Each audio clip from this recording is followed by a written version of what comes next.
खादी और ग्रामोद्योग विभाग के मंत्री श्री राकेश सचान जी, प्रभारी मंत्री लखीमपुर खीरी श्री नितिन अग्रवाल जी, श्रम और सेवा योजन के राज्य मंत्री श्री मनोलाल कोरी जी, गिरी जी, माननीय विधायक श्री रोमी साहनी जी, माननीय विधायक श्री लोकेंद्र प्रताप सिंह जी, माननीय विधायक शशांक वर्मा जी, माननीय विधायक योगेश वर्मा जी, माननीय विधायक श्री विनोद शंकर अवस्थी जी, माननीय विधायक श्रीमती मंजू त्यागी जी, माननीय विधायक श्री सौरभ सिंह सोनू जी, आज के इस कार्यक्रम में उपस्थित पीलीभीत से बरखेड़ा से माननीय विधायक महामंडलेश्वर स्वामी प्रवक्तानंद जी, बाबूलाल पासवान जी, भारतीय जनता पार्टी के क्षेत्रीय अध्यक्ष श्री कमलेश मिश्र जी, जिला अध्यक्ष सुनील सिंह जी, जिला पंचायत अध्यक्ष श्री नरेंद्र सिंह जी, कबीर धाम आश्रम से जुड़े हुए सभी सम्मान्य संतजन, श्रद्धालुजन और उपस्थित बहनों और भाइयों, आज ये मेरा सौभाग्य है कि मुझे कबीर धाम आश्रम लखीमपुर खीरी के इस स्मृति प्रकटोत्सव समारोह में आप सबका दर्शन करने का अवसर प्राप्त हो रहा है।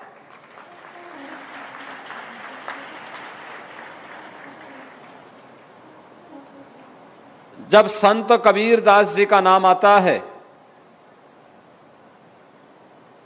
तो हम सबको मध्यकालीन एक ऐसे संत का स्मरण सहसा ही हर भारतीय के मन में उमड़ पड़ता है, जिस संत ने अपनी वैवाकी के कारण निर्गुण भक्ति की एक ऐसी धारा अपने दोहों, अपनी साखी, अपनी शब्दियों के माध्यम से उस कालखंड में प्रवाहित की थी, जिसने सामाजिक विसंगतियों पर प्रहार करते हुए आत्मा और परमात्मा के बारे में आम जनमानस को स्थानीय भाषा में समझाने के लिए बड़ी सहजता और सरलता से उन्होंने अपनी साखी, शब्दी और दोहों के माध्यम से समझाने का काम किया था। ऐसी भारत की भक्ति की निर्गुण परंपरा से जुड़े हुए संत कबीरदास जी महाराज की परंपरा में आज से कुछ दशक पूर्व इस लखीमपुर खीरी में जिन पूज्य संतों ने इस आश्रम की स्थापना की थी, आज उनकी स्मृति प्रकटोत्सव समारोह को पूज्य संत असंग देव जी महाराज के द्वारा जिस प्रभावी ढंग से आगे बढ़ाने का काम हो रहा है, इस अवसर पर मैं उन पूज्य संतों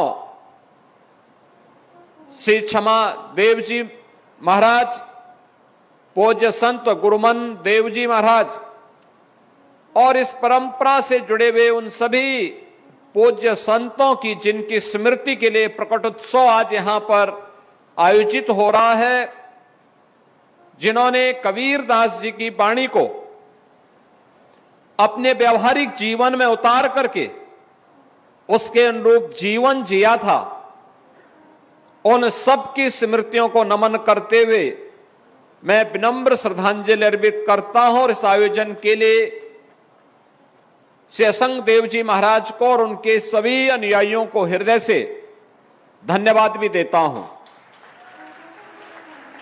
बहनों और भाइयों, गुरु का जीवन में क्या महत्व है, यह भी कबीरदास जी महाराज जी हमें बताते हैं कि गुरु गोविंद दो खड़े काखे लागू पाए। यानी गुरु और गोविंद दोनों एक साथ खड़े हैं तो पहले किसको प्रणाम करना है? वो कहते हैं पहले हम उस सदगुरु को प्रणाम करें जो हमें इस समाज में ज्ञान उपलब्ध कराता, अच्छे और बुरा की बुराई के बारे में, सत्य और असत्य के बारे में, धर्म के वास्तविक मर्म के बारे में बता रहा है। पहले हम उस गुरु को प्रणाम करें, क्योंकि वही गुरु हमें परमात्मा तक पहुंचने का मार्ग भी हमारा प्रशस्त करेगा।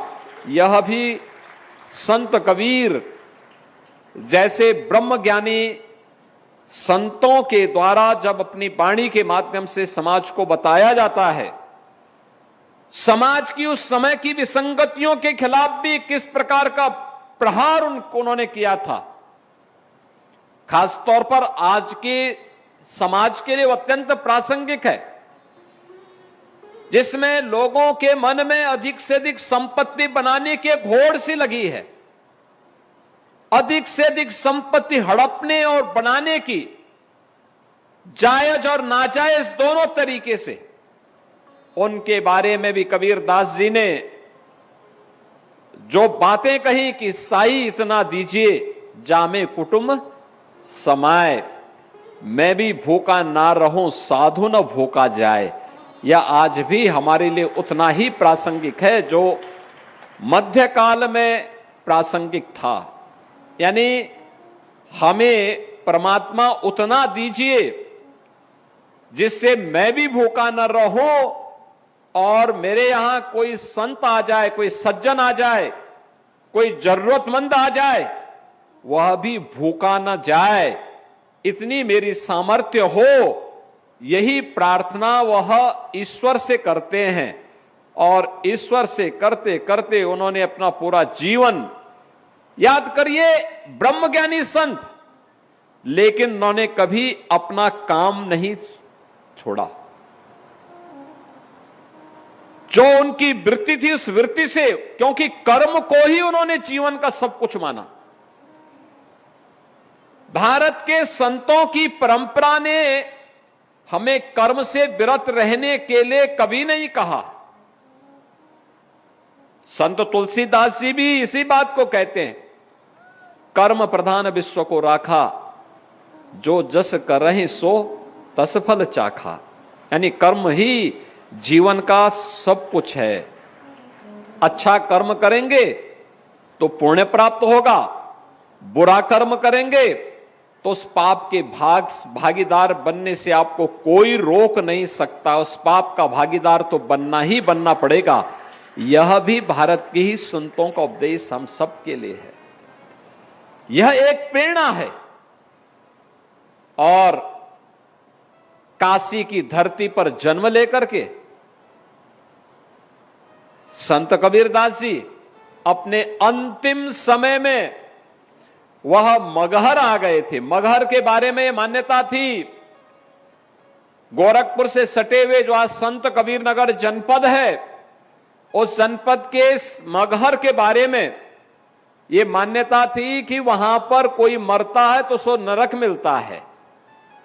तो कबीरदास जी ने कहा कि मैं वही मगहर जाऊंगा, और वे मगहर गए। उन्होंने उस पाखंड पर प्रहार किया जो स्वर्ग और नरक के बारे में एक मान्यता थी, लोगों की एक भावना थी कि काशी में स्वर्ग मिलेगा और मगहर में नरक मिलेगा। उन्होंने कहा मैं उसी नरक में जाऊंगा। आज आप जाइए, मगहर में पूरा अमन चैन है, खुशहाली है। संत कबीरदास जी की समाधि स्थली भी है और वहां पर डबल इंजन की सरकार ने, भारतीय जनता पार्टी की डबल इंजन सरकार ने आज कबीर पीठ की स्थापना और शोध केंद्र बना करके बहुत भव्य कार्यक्रम भी आयोजित किया।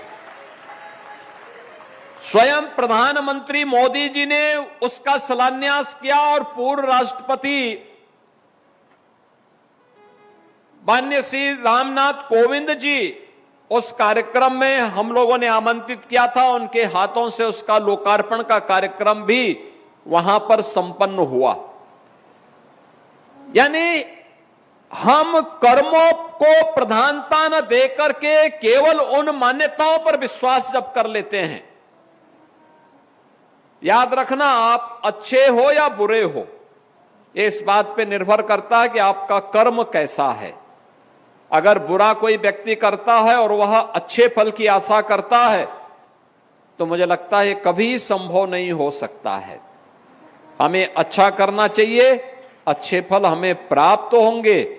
और भगवान कृष्ण ने गीता में भी यही कहा था, कर्मणे वादिका रस्ते मां फलेषु कदाचन। यानी कर्म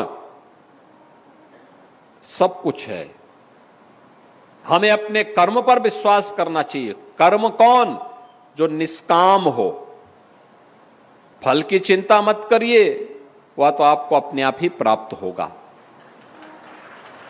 आप बताइए ना, अगर आप बबूल का पेड़ लगाएंगे और उम्मीद करेंगे कि उसमें आम आएंगे, तो क्या आम आ जाएंगे? नहीं आएगा। इसके लिए आम का ही पौधा लगाना पड़ेगा, मेहनत करनी पड़ेगी, तब 5 साल 7 साल के बाद आपको आम खाने के लिए प्राप्त होगा और एक लंबे समय तक आपको इसका आनंद प्राप्त होगा। बाग लगाएंगे, लोगों को भी खिलाएंगे और व्यवसाय भी कर सकते हैं, बहुत कुछ हो सकता है। ये कर्म पर निर्भर करता है, जैसा करेंगे वैसा फल प्राप्त करेंगे। और यही हमारे इन पूज्य संतों की वाणी रही है। काशी की धरती ऐसे पूज्य संतों के ज्ञान से हमेशा ही समाज का एक मार्गदर्शक रही है। उसी काशी में संत कबीरदास जी का जन्म होता है, उसी काशी में सदगुरु रविदास जी महाराज का उनका प्रकट का स्थली भी वही काशी है। वही काशी है जिसमें अनेक ऐसे पूज्य संतों ने अपनी साधना से प्राप्त सिद्धि के माध्यम से लोक कल्याण का मार्ग प्रशस्त किया। और देश के अंदर भी संत कबीर की इस परंपरा में अनेक ऐसे संत आज भी देश और दुनिया के अंदर लगातार उनकी वाणियों के माध्यम से समाज का मार्गदर्शन कर रहे हैं। याद करना, जातीयता पर भी प्रहार किया था संत कबीरदास जी ने, और उस समय भी उन्होंने बहुत कुछ किया था। उनके पूज्य गुरुदेव जगत गुरु रामानंदाचार्य ने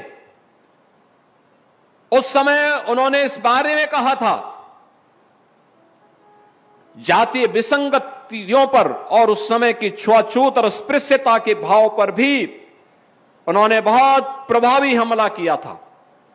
उन्होंने उस समय कहा था कि जाति पाति पूछे नहीं कोई, हरि को भजे सो हरि का होई। यानी जो ये जाति पाति का बंधन जब तक टूटेगा नहीं, ये देश की गुलामी का कारण था। यानी जो देश की गुलामी का कारण रहा हो, जिसके कारण हमारा अस्तित्व संकट में खड़ा हुआ था, जिन कारणों से हमारी आस्था पर प्रहार हो रहा था, जिन कारणों से हमारे धर्मस्थल अपवित्र हुए थे, जिन कारणों से हमारी उस समय की पीढ़ी के सामने अस्तित्व का संकट खड़ा हुआ था, उनमें से समाज का विभाजन एक प्रमुख कारण रहा है। समाज का विभाजन जाति के नाम पर, छुआछूत और अस्पृश्यता के नाम पर, तमाम प्रकार के जो विभाजन थे, इस विभाजन से उभारने के लिए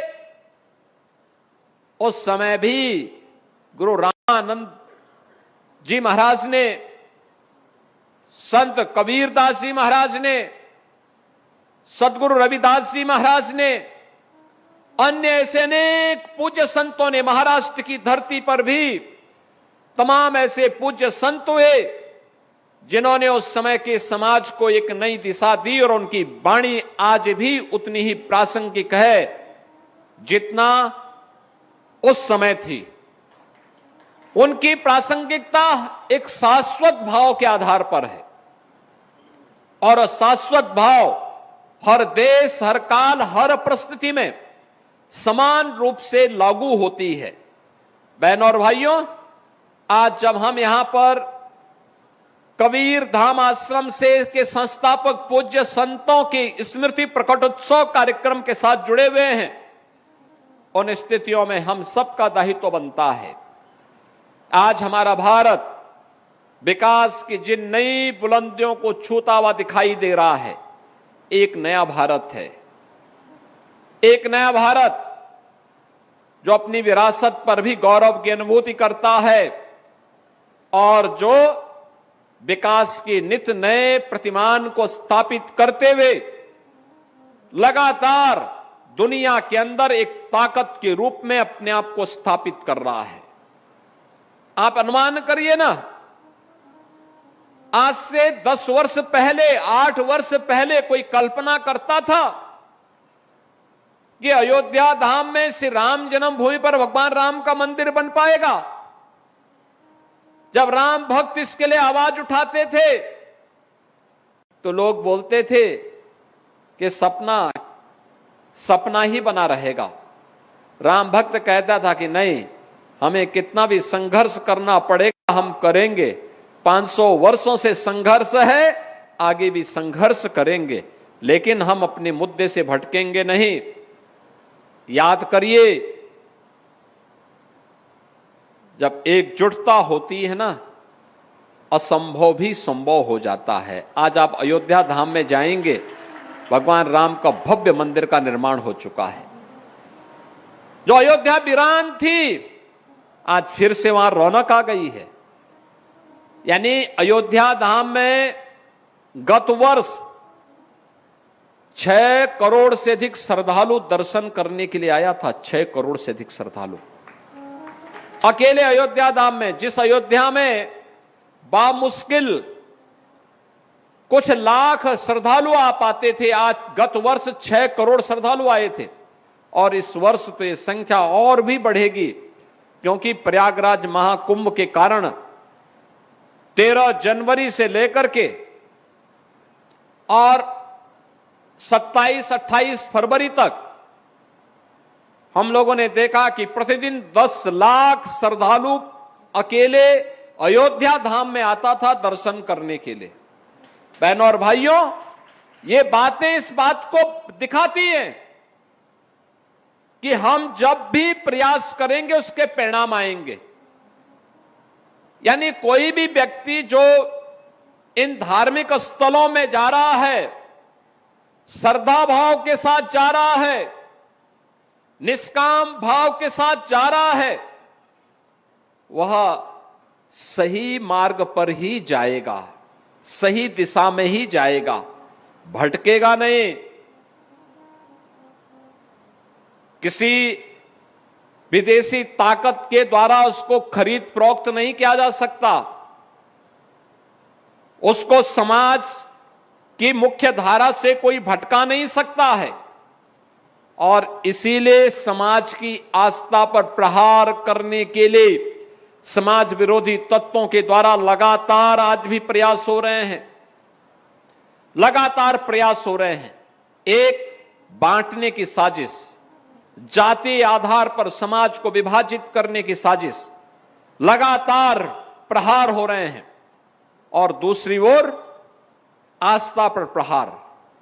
आप देख रहे होंगे लगातार कुछ न कुछ ऐसी टिप्पणी जो भारत की सनातन आस्था को आहत करती हो, भारत और भारतीयता को अपमानित करती हो। इस प्रकार की साजिशें लगातार हो रही हैं, लेकिन हम सबको चाहिए कि सबसे पहले अपनी कमियों को हम दूर करें। बीमारी अगर कहीं पे है, समय रहते उसका उपचार होना चाहिए। ये बीमारी इससे पहले कैंसर बने और असाध्य हो, हमें उसको पहले स्टेज में ही पूरी तरह रोकना चाहिए, उसका उपचार करना चाहिए।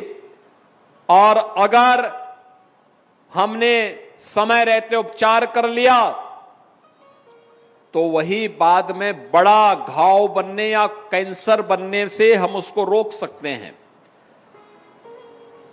जो विसंगतियां हैं लंबे समय तक, लाखों वर्षों का जिस समाज का इतिहास रहा हो, स्वाभाविक रूप से उसके साथ समय के अनुरूप बहुत सारी अच्छाई के साथ साथ कुछ बुराइयां भी आ गई होंगी।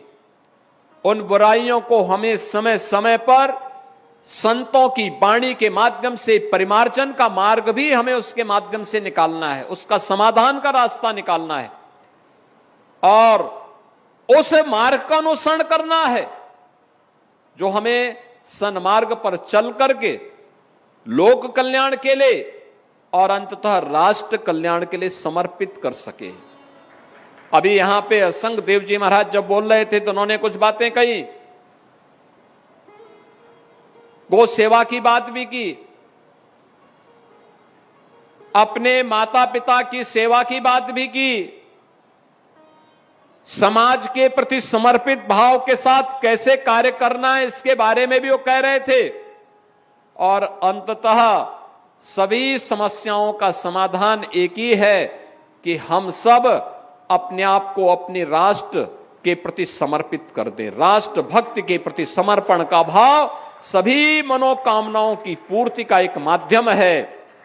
और यही तो भारतीय मनीषा ने कहा था, माता भूमि पुत्रोहम पृथिव्या। ये धरती हमारी माता है, ये केवल राष्ट्र एक टुकड़ा नहीं है, ये जमीन का एक टुकड़ा नहीं है, ये हमारे लिए मातृभूमि है, ये हमारी पितृभूमि है, ये हमारी पुण्य भूमि भी है। और मातृभूमि के प्रति, अपनी धरती माता के प्रति यह भाव हर भारतीय के मन में होना चाहिए। जैसे कोई भी भारतीय यह स्वीकार नहीं कर सकता कि उसकी मां को कोई गाली दे, कोई भी भारतीय इस प्रकार की बातें स्वीकार नहीं कर सकता है कि उसकी पितृ परंपरा को कोई अपमानित करे। कोई भी भारतीय यह स्वीकार नहीं कर सकता है कि उसकी आस्था के केंद्रों को कोई अपमानित करने का दुस्साहस करे। जब स्वीकार नहीं कर सकता तो स्वाभाविक रूप से उसके मन में यह भाव भी आना चाहिए कि धरती हमारी माता है, इस धरती के प्रति हमारे कुछ कर्तव्य भी है। जैसे मां बच्चे का देखभाल करती है, ऐसे धरती माता भी तो उसी प्रकार का भाव से हम सबको पलने, पोसने, आगे बढ़ने, जीवन का गुजर बसर करने, आजीविका का साधन उपलब्ध करवाने और हर प्रकार की समृद्धि का मार्ग भी तो यही धरती माता हमें देती है। और उन सभी मनोकामनाओं की पूर्ति का माध्यम भी ये धरती माता ही जब बनेगी तो हमारा सब कुछ समर्पण होना चाहिए अपने राष्ट्र के प्रति। जिन कारणों से राष्ट्र की एकता और अखंडता कमजोर होती हो, जिन कारणों से हमारा देश कमजोर होता हो, उन कारणों से अपने आप को दूरी करना, उन कमियों को दूर करना, उन कमियों को समय रहते हुए समाधान निकाल देना अगर हम करते हैं तो जिस देश की आजादी के लिए हजारों नौजवानों ने अपना बलिदान दिया, जिस देश की सुरक्षा के लिए आज भी हमारे लाखों सैनिक सीमाओं की सुरक्षा के लिए दिन रात की परवाह के बगैर, सर्दी गर्मी बरसात की परवाह के बगैर भारत की सीमाओं पर डटे हुए हैं, सम और विषम परिस्थितियों का सामना करते हुए भी जहां पर टेम्परेचर -40 डिग्री तक नीचे गिर जाता है, या रेगिस्तान में मई और जून में टेम्परेचर 50 डिग्री से ऊपर चढ़ जाता है, वहां पर भी सम और विषम परिस्थितियों का सामना करते हुए भारत का सैनिक जब भारत की सुरक्षा के लिए लग करके कार्य करता है, तब हम चैन की नींद सोते हैं।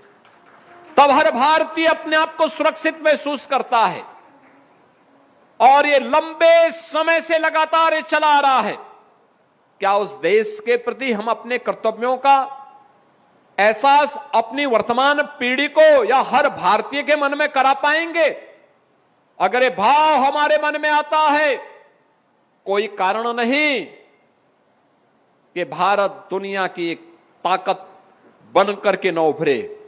और पिछले 11 वर्षों में आपने भाव देखा होगा, लगातार 2014 के पहले जिस देश के बारे में लोगों के मन में प्रश्न खड़े होते थे, क्या होगा भारत का, दुनिया की दूसरी सबसे बड़ी आबादी का देश कहां जा रहा है, व्यापक भ्रष्टाचार 2014 के पहले, पहचान का संकट, आम जन को शासन की सुविधाओं से वंचित करने का कुत्सित प्रयास, आस्था पर होने वाले प्रहार, लगातार भ्रष्टाचार और बेईमानी के नित नए कीर्तिमान स्थापित हो रहे थे। 2014 में सौभाग्य से भारत माता के एक सपूत को देश का नेतृत्व मिला और नरेंद्र मोदी जी के नाम पर जब वह भारत माता का सपूत भारत के प्रधानमंत्री के रूप में भारत की सत्ता का संचालन करने लग गया, देखते ही देखते भारत की तकदीर भी और भारत की तस्वीर भी बदलती हुई नजर आई है। आज आप देखते होंगे भारत के बारे में अब कोई प्रश्न खड़ा नहीं करता है। भारत के सामने पहचान का संकट नहीं है। भारत आज दुनिया की चौथी बड़ी अर्थव्यवस्था बन गया है और अगले कुछ महीनों के अंदर भारत दुनिया की तीसरी बड़ी अर्थव्यवस्था बनने जा रहा है। यानी भारत से बड़ा इसके बाद केवल 2 देश रहेंगे अर्थव्यवस्था में, एक अमेरिका, दूसरा चीन। बाकी सब पिछड़ते जा रहे हैं, भारत से पीछे होते जा रहे हैं। भारत में आज आप देखते होंगे लखीमपुर खीरी की सड़कों का जो कनेक्टिविटी है, 2014 के पहले क्या हालत थी, आने जाने में दिक्कत थी, कोई पहुंच नहीं सकता था, गांव-गांव में सड़कों का अभाव था, बिजली नहीं थी। आजादी के 70 वर्षों तक भी लाखों गांव और मजरे ऐसे थे जहां तक बिजली नहीं पहुंची थी। करोड़ों घर ऐसे थे जिनके पास, नागरिक ऐसे थे जिनके पास सिर ढकने के लिए छत नहीं था। करोड़ों लोग ऐसे थे जिनके घर में शौचालय नहीं था। करोड़ों लोग ऐसे थे जिनके पास उज्ज्वला योजना का कनेक्शन नहीं था। करोड़ों लोग ऐसे थे जिनको आजादी के 70 वर्ष होने के बाद भी 2 समय भोजन नहीं मिल पाता था। नौजवान भटक रहा था, किसान आत्महत्या कर रहा था, देश के अंदर आतंकवाद, नक्सलवाद और उग्रवाद सिर चढ़ करके बोल रहा था। विदेशी घुसपैठ लगातार हो रही थी। भारत की सीमाओं पे भारत के दुश्मन लगातार भारत को चुनौती देते थे। भारत की आस्था अपमानित होती थी। सत्ता में आने का उद्देश्य ही हो गया था भारत की एकता और अखंडता को चुनौती देना, भारत को अपमानित करना। लेकिन सौभाग्य से मोदी जी देश के प्रधानमंत्री बने। आज नौजवान रोजगार प्राप्त कर रहा है, आज किसान खुशहाली का जीवन व्यतीत कर रहा है। लागत का 1.5 गुना दाम एमएसपी के रूप में उसको क्रय केंद्रों में प्राप्त हो रहा है। आज श्रमिकों के सम्मान की रक्षा हो रही है, नए उद्योग लग रहे हैं, विकास के नित नए प्रतिमान स्थापित हो रहे हैं। अच्छी सड़कें, सिंगल लेन, डबल लेन, 4 लेन, 6 लेन, 12 लेन की, मेट्रो के नए नए पब्लिक ट्रांसपोर्ट सिस्टम की नई नई सुविधाएं विकसित हो रही हैं, रोपवे की सुविधाएं विकसित हो रही हैं। लोगों को प्राकृतिक आपदा से बचाने के लिए नए प्रयास हो रहे हैं। और भारत की आस्था का सम्मान कैसे होना है? काशी में काशी विश्वनाथ धाम, अयोध्या में श्री राम जन्मभूमि में भगवान श्री राम की जन्मभूमि के साथ साथ पूरी अयोध्या को वैश्विक नगरी के रूप में स्थापित करने का कार्य, और आपके लखीमपुर खीरी में भी तो गोला गोकर्ण नाथ के धाम को विकसित करने के बड़े कार्यक्रम को आगे बढ़ाया गया है। ये नया भारत है, विरासत को भी और विकास में भी बेहतर समन्वय करता है। भारत की आस्था के साथ खिलवाड़ स्वीकार नहीं करता है, गरीबों को उनका हक प्रदान करता है। याद करिए, जो कार्य देश की आजादी के तत्काल बाद होना चाहिए था, वह कार्य उस समय नहीं हुआ। जो कार्य 1947 से लेकर के 1960 के बीच में होना चाहिए था कि हर गरीब की सिर को ढकने के लिए एक छत मिले, नहीं दिया। मोदी जी आए, 4 करोड़ गरीबों को उन्होंने प्रधानमंत्री आवास योजना का लाभ प्रदान किया। जिन गरीबों के घर में शौचालय बनना चाहिए था, ये शौचालय बीमारी से मुक्ति का भी और नारी गरिमा के प्रतीक भी थे। उन गरीबों के घर में शौचालय नहीं बने। मोदी जी आए, उन्होंने 12 करोड़ गरीबों के घर में एक एक शौचालय बनाया। आज नारी गरिमा की भी रक्षा हो रही है और बीमारी से भी मुक्ति हो रही है। यानी जगह जगह शौच करने से जो गंदगी होती थी, उससे जो बीमारियां पैदा होती थी, इंसेफ्लाइटिस एक बीमारी थी जिसमें लखीमपुर खीरी भी जनपद था, जहां पर सैकड़ों बच्चे इस बीमारी की चपेट में आते थे और यही सीजन हुआ करता था जब ये मौतें होती थी। आज बीमारी पर पूरी तरह नियंत्रण, क्योंकि हर घर में शौचालय बन गया है, नारी गरिमा की भी रक्षा हुई है और बीमारी से भी मुक्ति मिली है। कोई सोचता था कि धुएं से मुक्ति मिलेगी, कोई लकड़ी से, कोई कोयला से, कोई गोबर के गोईठे से भोजन बनाने के लिए मजबूर होता था। बरसात होती थी, घर भूखों सोता था, क्योंकि लकड़ी नहीं, ईंधन नहीं, केरोसिन ब्लैक हो जाता था। आज तो हर परिवार को, भारत के अंदर 12 करोड़ परिवारों को और उत्तर प्रदेश में 1 करोड़ 86 लाख परिवारों को उज्ज्वला योजना में फ्री में कनेक्शन मिले। और उत्तर प्रदेश में हम लोग उन परिवारों को दीपावली और होली के अवसर पर फ्री में सिलेंडर भर करके उपलब्ध करवाते हैं। सिलेंडर भरा हुआ सिलेंडर उपलब्ध करवाने का काम करते हैं। दुनिया में बड़े बड़े देश हैं, विकसित देश हैं, वे अपनी जनता को फ्री में वैक्सीन कोरोना में नहीं दे पाए। वे अपने नागरिकों के लिए फ्री में राशन की सुविधा नहीं उपलब्ध करवा पाए। भारत एकमात्र देश है जिसने अपनी पूरी 140 करोड़ की आबादी के लिए वैक्सीन की सुविधा भी उपलब्ध करवाई, फ्री में वैक्सीन की सुविधा, और 2020 से ही फ्री में राशन की सुविधा का लाभ भी प्रदान कर रहे हैं। 80 करोड़ लोग फ्री में राशन की सुविधा का लाभ प्राप्त कर रहे हैं। भारत अकेले देश है जहां पे 50 करोड़ लोग आयुष्मान भारत की 5 लाख रुपए की स्वास्थ्य की सुविधा प्राप्त कर रही है। यह कार्य 2014 के पहले भी हो सकता था, लेकिन नहीं, क्योंकि लोगों के मन में यह भाव नहीं था। उस समय तो हिंदू आस्था को अपमानित करना, भारत की आस्था को अपमानित करना, भारत और भारतीयता को कोसना ही और देश के खजाने को लूटना ही उन लोगों ने, जो लोग उस समय सत्ता में थे, उन लोगों का एकमात्र कर्तव्य हो गया था। मोदी जी आए, भारत में समृद्धि भी आई, गरीब कल्याणकारी योजनाओं के माध्यम से हर गरीब के लिए, हर गांव के लिए, हर किसान के लिए, हर नौजवान के लिए, हर महिला के लिए योजनाओं का अंबार भी आया।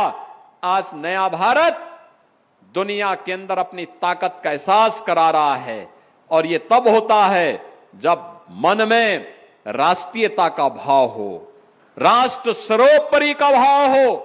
यह तभी होता है, और यही तो प्रेरणा है हमारे पूज्य संतों की। भारत की ऋषि परंपरा की यही प्रेरणा है। माता भूमि पुत्रो हम पृथिव्या, ये धरती हमारी माता है, हम सब इसके पुत्र हैं। यही भाव जब हर व्यक्ति के मन में आता है, तब यह परिणाम सामने आता है। नहीं तो इससे पहले लोग कहते थे कि राम तो हुए ही नहीं, कृष्ण हुए ही नहीं। अयोध्या के बारे में, अयोध्या धाम के बारे में किस किस प्रकार की टिप्पणी होती थी। आप याद करिए, आज हमारी सरकार है, उत्तर प्रदेश में डबल इंजन की सरकार है। हमने कहा भी हर धर्म स्थल का सुंदरीकरण होना चाहिए, वहां पे जनता को सुविधा मिलनी चाहिए, यात्री विश्रामालय बनने चाहिए, रेन बसेरे बनने चाहिए, और हर प्रमुख स्थलों का हम पुनरुद्धार और सुंदरीकरण के बड़े कार्यक्रम को पर्यटन और संस्कृति विभाग के माध्यम से आगे बढ़ाने का काम कर रहे हैं। क्या काशी, क्या अयोध्या, क्या कुशीनगर, क्या नैमिषारण्य, क्या सुखतीर्थ, क्या मथुरा, वृंदावन, बरसाना, गोकुल, बलदेव, गोवर्धन, इन सभी स्थलों के साथ साथ हम लोगों ने हर एक उस स्थल के लिए जहां पे आम जनमानस की आस्था है, वहां पर धनराशि उपलब्ध करवाने का काम किया है। हम लोग बाराबंकी में, महादेवा में भी कार्य कर रहे हैं। लेकिन इससे पहले पैसा कहां जाता था? कब्रिस्तान की बाउंड्री में जाता था। आप सोचो ना, मैं जब यहां पर आया तो मैंने इस गांव के बारे में पूछा, मुझे बताया गया गांव का नाम है मुस्तफाबाद। मैंने कहा कितनी मुस्लिम आबादी रहती है यहां पे? कहा एक भी नहीं, लेकिन नाम मुस्तफाबाद हो गया। हमने कहा भाई अब ये नाम बदलना चाहिए, मुस्तफाबाद ने कबीर धाम इसका नाम रख दो। हम प्रस्ताव मंगाएंगे, यहां से प्रस्ताव मंगा करके इस कार्यक्रम को आगे बढ़ा देंगे। बहनों और भाइयों, यही है आत्मीयता का भाव। उन लोगों ने अयोध्या को फैजाबाद किया था, प्रयागराज को इलाहाबाद किया था, कबीर धाम को मुस्तफाबाद किया था। और ये हमारी सरकार है, फैजाबाद को अयोध्या बना रही है, इलाहाबाद को प्रयागराज बना रही है, और मुस्तफाबाद को फिर से कबीर धाम स्थल बना करके उस गौरव की पुनर्स्थापना के कार्यक्रम के साथ आपको जोड़ रही है। आप सोचो, आपकी पहचान को समाप्त कर दिया जाए, आपके सामने अस्तित्व का संकट खड़ा हो जाएगा। ये जो पहचान थी, यह भी अस्तित्व के से जूझते हुए समाज के लिए उसी प्रकार के षड्यंत्र का हिस्सा था।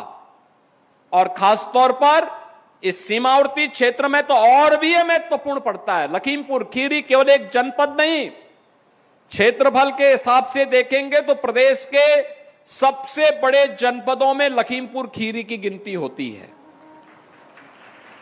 सीमावर्ती जनपद भी है, और तब भी इस प्रकार की शरारत करने से लोग बाज नहीं आए। यानी यहां पर भी नाम में भी सेकुलर, ये सेकुलर नहीं, ये पाखंड है, और इस पाखंड से मुक्ति आज के समय में आवश्यक है, और उसी का आह्वान करने के लिए आज हम सब आपके पास आए हैं, आपसे कहने के लिए। मुझे अच्छा लगा बहुत सारी चीजों को लेकर के, अपनी गुरु परंपरा और संत कबीर दास जी की वाणी को सामने रख करके, पूज्य संतों की वाणी को सामने रख करके, पूज्य संत असंग देव जी महाराज लगातार जन चेतना का संचार करने के लिए इस लखीमपुर खीरी के माध्यम से और कबीर आश्रम से जुड़े हुए सभी मठ और मंदिरों के माध्यम से इस भाव का संचार कर रहे हैं।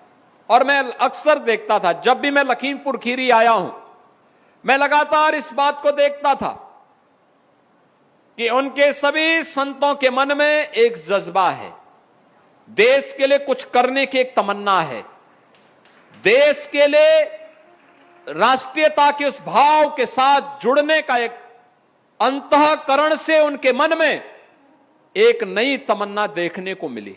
मैं अक्सर देखता था, मुझे गोला कई बार आने का अवसर प्राप्त हुआ, लखीमपुर खीरी में बहुत बार आने का अवसर प्राप्त हुआ। बाढ़ की समस्या से जूझ रहे लखीमपुर खीरी में आपने देखा होगा, अच्छी सरकार होती है कैसे समाधान होता है। इस बार शारदा नदी में हम लोगों ने बाढ़ नहीं आने दी, बरसात पिछली बार से ज्यादा हुई। रोमी साहनी जी उस समय बहुत चिंतित थे, कहते थे क्या होगा।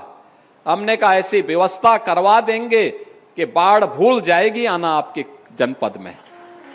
और बहनों और भाइयों, आपने देखा होगा हमने पूरी नदी को चैनलाइज किया, वहां पे चैनल बनाया। इंजीनियर सुनने को तैयार नहीं हो रहे थे, कह रहे साहब नहीं जमीन लेंगे। हमने कहा एक गरीब की जमीन ले लेंगे तो बाढ़ से बचाने का क्या काम आप कर पाएंगे। अरे जब उसकी जमीन ही चली जाएगी, एक गरीब के लिए तो जमीन ही सब कुछ है।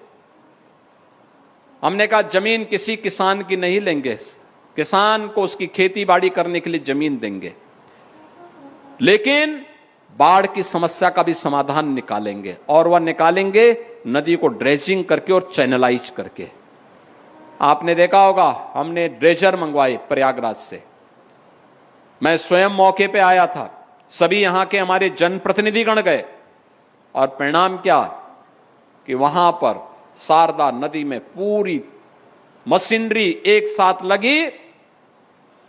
आप सोचो, जिस कार्य के लिए सिंचाई विभाग के बड़े बड़े इंजीनियर कहते थे कि 160 करोड़ खर्च होगा, उसको हम लोगों ने 18 से 20 करोड़ में ही पूरा करके बाढ़ की समस्या का स्थायी समाधान करवा दिया है। बहनों और भाइयों, कार्य करने की नियत होनी चाहिए, परिणाम अपने आप सामने आते हैं।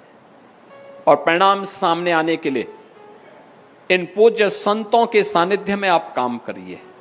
इनके द्वारा चलाया जा रहा जन जागरूकता अभियान, इनके द्वारा धर्म के प्रति आग्रही बनाने का जो कार्यक्रम किया जा रहा है, इनके द्वारा जो कार्यक्रम चलाए जा रहे हैं नशा के खिलाफ, याद करना नशा नाश का कारण है, नशा नाश का कारण है। तमाम प्रकार से प्रहार हो रहे हैं, उसमें से नशा भी एक कारण है। गौ संरक्षण के प्रति आग्रही बनना, प्रदेश सरकार ने 16 लाख भारतीय नस्ल के गोवंश के संरक्षण के कार्यक्रम को अपने हाथों में लिया है, और इसमें एक निराश्रित गो आश्रय स्थल है। हम लोग हर गाय के लिए 1500 रुपया महीना दे रहे हैं। मेरा आग्रह होगा जनता जनार्दन से भी, जनप्रतिनिधियों से भी, वे उन गौशालाओं में साप्ताहिक रूप से भ्रमण करके देखें कि गाय को सही चारा दिया जा रहा है कि नहीं दिया जा रहा है।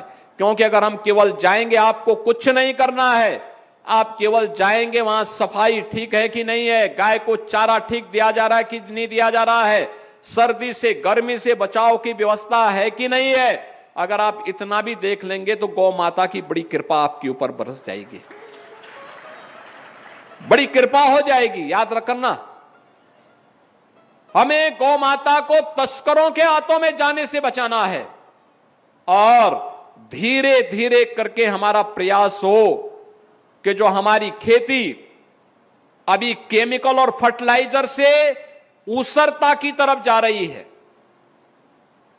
देश के अंदर जिन राज्यों ने ज्यादा केमिकल और फर्टिलाइजर का उपयोग किया है, वहां की धरती ऊसर हो गई है। अब वहां पे अनाज पैदा होने में कठिनाई हो रही है, रेगिस्तान जैसी स्थिति पैदा हो रही है, और ज्यादा केमिकल और फर्टिलाइजर का उपयोग करने का दुष्परिणाम क्या है कि वहां पे कैंसर, किडनी खराब होने की, लीवर खराब होने की बहुत बड़े पैमाने पे शिकायतें आनी शुरू हो गई। कुछ राज्यों में तो कैंसर के नाम पे ट्रेन भी चल रही है। इतना ज्यादा केमिकल और फर्टिलाइजर का उपयोग उन्होंने फसलों के लिए किया।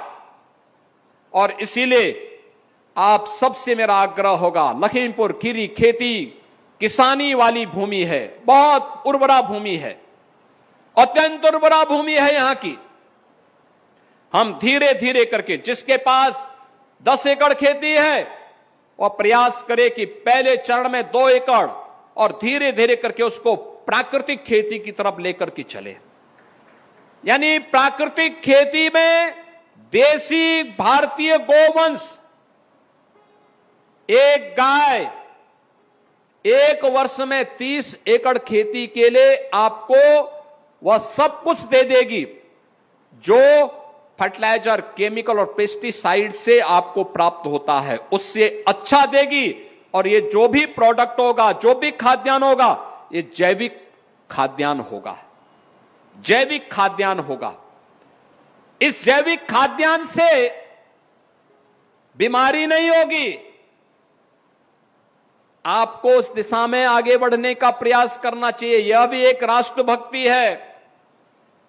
उर्वरक और केमिकल फर्टिलाइजर से धीरे धीरे छुटकारा, और इसको हम गाय के गोबर और गौमूत्र से बनने वाला जो जीवामृत है, उस दिशा में आगे बढ़ते हैं। लागत कम होगी। 1 एकड़ में एक अन्नदाता किसान को 12,000 से लेकर के 15,000 की बचत तो केवल इसी से हो जाएगी। 1 एकड़ में अमूमन एक किसान 12 से 15,000 का केमिकल, फर्टिलाइजर और पेस्टिसाइड उपयोग करता है। ये सब बचत हो जाएगा। यानी इसी को, ये नेचुरल फार्मिंग है, प्राकृतिक खेती है। इस प्राकृतिक खेती को आप बढ़ावा देंगे तो स्वस्थ भी रहेंगे, कोई साइड इफेक्ट भी नहीं होगा, खेती की लागत भी कम होगी, उत्पादन उससे बेहतर होगा, खेती की जीवंतता भी बनी रहेगी, और खेती की उर्वरता बना करके हम आने वाली पीढ़ी को भी एक उन्नत भविष्य देने में सफल हो पाएंगे। यह हमारा एक दायित्व होना चाहिए। ये एक राष्ट्रीय कार्य है। ये भी तो गौ रक्षा करना और खेती की भी अपनी रक्षा करना, उसकी उर्वरता को बचाना। जल संसाधनों का भी यहां अभाव नहीं है, लेकिन अति दोहन करके हम इस गलतफहमी में न रहें कि यहां पे तो जल स्तर ऊपर है, कोई समस्या नहीं होगी। हमारा प्रयास होना चाहिए, जितना हम जमीन से नीचे से जल ले रहे हैं, भूगर्भीय जल ले रहे हैं, उतना बरसात में जमीन के नीचे चला भी जाए। घर में है, रेन वाटर हार्वेस्टिंग लगाइए। खेती है तो नई तकनीक को अपनाइए, उत्पादन भी ज्यादा होगा और साथ साथ आपको इसका लाभ भी होगा। नशे के खिलाफ, और किसी भी प्रकार का नशा हो, इसके खिलाफ एक अभियान का हिस्सा बनाइए। एकदम आप बनाएंगे। यद्यपि आपके प्रभारी मंत्री हमसे नाराज होंगे इस बात को लेकर के, लेकिन मुझे लगता है कि यह नशा नाश का कारण है, और यह विदेशी ताकतें भी एक साजिश का हिस्सा बना करके भारत को कमजोर करने का प्रयास कर रही हैं। उसके नए नए तरीके आ रहे हैं। उन तरीकों से वर्तमान पीढ़ी को मुक्त करना। और अंतिम बात जो आपको मैं बताना चाहूंगा वह है, आपके पास फोन है, अपने फोन का इस्तेमाल उतना ही करना जो आपकी जरूरत हो। आपकी आंख की रोशनी पर इस बहुत खराब असर डालेगी है, बहुत ज्यादा। एवरेज एक व्यक्ति अपना 4 से 6 घंटे इसमें खर्च कर रहा है, उसकी कोई आवश्यकता नहीं, कोई आवश्यकता नहीं। प्रयास करिए 12 घंटे के समय में कम से कम 2 घंटे आपका मोबाइल फोन बंद रहे। रात्रि 12 घंटे तो यानी 14 घंटे बंद रखिए, शेष 10 घंटे, और वह भी 10 घंटे जब जरूरत हो तभी इस्तेमाल करिए।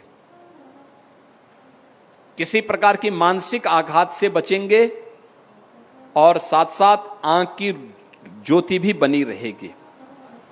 तो ये सभी कार्य अगर आप कर पाएंगे तो आपके लिए हितकर होगा, और इन पूज्य संतों के प्रति हमारी यही श्रद्धा का भाव भी होगा।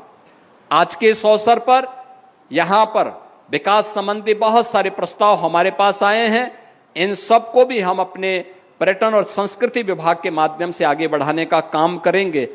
लखीमपुर खीरी जनपद के विकास के लिए डबल इंजन की भारतीय जनता पार्टी की सरकार पूरी प्रभावी ढंग से, पूरी प्रतिबद्धता के साथ कार्य कर रही है और कार्य करेगी। कोई सोचता था कि आपके इस जनपद में मेडिकल कॉलेज बनेगा, लेकिन आज मंजू त्यागी जी के विधानसभा क्षेत्र श्रीनगर में एक मेडिकल कॉलेज भी बन गया है। कोई सोचता था यहां पर कि 4 लेन की कनेक्टिविटी से जनपद जुड़ेगा, आज वह भी साकार हो रहा है। और यहां से यहां का एयरपोर्ट को भी हम आगे विस्तार देने का कार्य कर रहे हैं, जिससे लखीमपुर खीरी केवल एयर कनेक्टिविटी से ही नहीं बल्कि इको टूरिज्म के एक बेहतरीन केंद्र के रूप में विकसित हो सके, बहुत अच्छे केंद्र के रूप में। याद रखना, टूरिज्म में अपार संभावनाएं हैं रोजगार की। रोजगार की इन संभावनाओं को आगे बढ़ाने के लिए यहां के धार्मिक स्थलों को भी और यहां के प्राकृतिक सौंदर्य को भी सहारा लेकर के हम कार्य आगे बढ़ाएंगे। यह संभावना आपके पास है। यह समृद्धि इस जनपद को आने वाली पीढ़ी के जीवन को खुशहाल बनाने में काम आएगी। इस विश्वास के साथ मैं आज के इस अवसर पर उन पूज्य संतों की स्मृतियों को नमन करता हूं, जिनकी स्मृति में यह प्रकटोत्सव कार्यक्रम आज यहां पर पूज्य संत असंग देव जी महाराज ने आज यहां आयोजित किया है। आज के इस अवसर पर मैं इस कबीरधाम आश्रम से जुड़े हुए सभी पूज्य संतों को भी हृदय से अभिनंदन करता हूं। जनप्रतिनिधियों का खास तौर पर जो विकास के लिए इस जनपद में रुचि लेकर के पूरी प्रभावी ढंग से कार्य करते हैं, उन सबको भी मैं हृदय से धन्यवाद देते हुए आप सबके प्रति मैं अपनी शुभकामनाएं देता हूं। आज सूर्य षष्ठी भी है। बहुत सारे लोग छठ के आयोजन के साथ जुड़े होंगे, और खासतौर पर लखीमपुर खीरी में तो पूर्वी उत्तर प्रदेश और बिहार की काफी बड़ी संख्या रहती है। उन सभी को, आप सभी को मैं इस अवसर पर सूर्य षष्ठी की भी हृदय से बधाई देता हूं, अपनी शुभकामनाएं देता हूं। पूरे प्रदेशवासियों को भी सूर्य षष्ठी की बधाई और शुभकामनाएं देते हुए अपनी बारीक को देता हूं विराम। मेरे साथ बोलेंगे जय जय श्री राम, जय जय श्री राम।